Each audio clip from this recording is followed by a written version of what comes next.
Good morning, my dear students. In the class, we will study body fluids and circulations. Few multiple choice questions, need based. Let us enter into the topic. Body fluids and circulation. Which of the following organs will only receive oxygenated blood?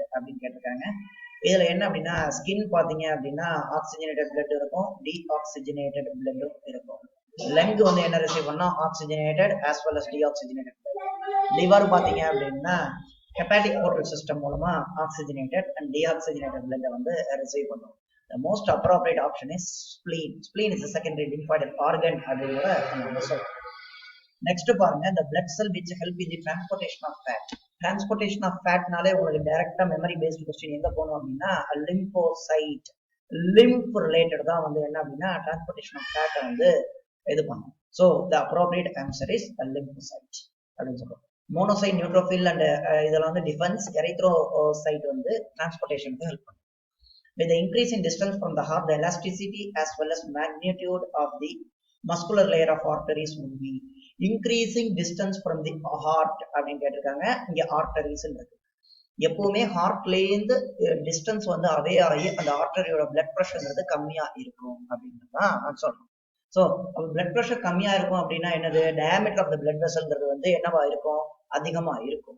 அதிகமா இருந்தா என்னது, elasticity as well as muscular layer of the arteries would be decrease தான் சொல்றோம். Slightly degrees வராது, ஏன்னா இது this is not a sudden increase அப்படின்னு சொல்றோம். In ABO system of blood group, the O blood group lacks antigen but has antibodies A and B in plasma அப்படின்னு சொல்றோம். இங்க lacks antigen இருக்கு, இங்க lacks antigen but has antibodies A and B இருக்கு. So the most appropriate option is lacks antigen but has antibodies A and B in plasma. நம்ம வந்து என்ன பண்ணிக்கணும் அப்படின்னா அசியூம் பண்ணிக்கணும். நெக்ஸ்ட் பாருங்க, the non-granulatory white blood corpuscles are அப்படின்னு கேட்டிருக்காங்க. நான் கிரானுலேட்டரினாலே உங்களுக்கு A granulocyte. A granulocyte classification உங்களுக்கு சொல்லியிருக்கேன், blood உடைய classic composition of blood and blood classification சொல்லியிருக்கேன், lymphocyte and monocyte அப்படின்னு சொல்றேன். The lymph is modified blood that contain. lymph-னாலே என்ன இருக்காது அப்படின்னா RBC இருக்காது. ஸோ நீங்க ஆப்ஷன்ல பாருங்க, RBC கொடுத்தது பூரா நீங்க எலிமினேட் பண்ணிடலாம். So WBC and all protein never be, because few proteins are taken up by the tissues.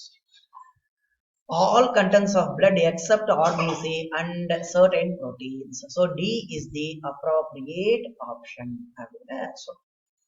Next பாருங்க, the myogenic heart is not present in which of the following கேக்குறாங்க. The man is having myogenic heart. அப்புறம் வந்து muscle வந்து molluscaல வருது, it is also a myogenic heart. Then frog is higher organism, vertebrateல வருது myogenic heart. limulus அப்படிங்கிறது வந்து king crab அப்படின்னு சொல்லுவாங்க, அரச நண்டு அப்படின்னு தமிழ்ல சொல்லுவாங்க. அது வந்து கணுக்காலிகள் the phylum arthropodaல வருது. அந்த arthropodaல வர்றது வந்து neurogenic heart, it is not a myogenic heart. So the appropriate option is limulus அப்படின்னு சொல்லுவாங்க. Next பாருங்க, the innermost coat or the wall of the artery is called tunica mediana, middle layer. adventitia அப்படின்னா external layer. tunica interna inner layer.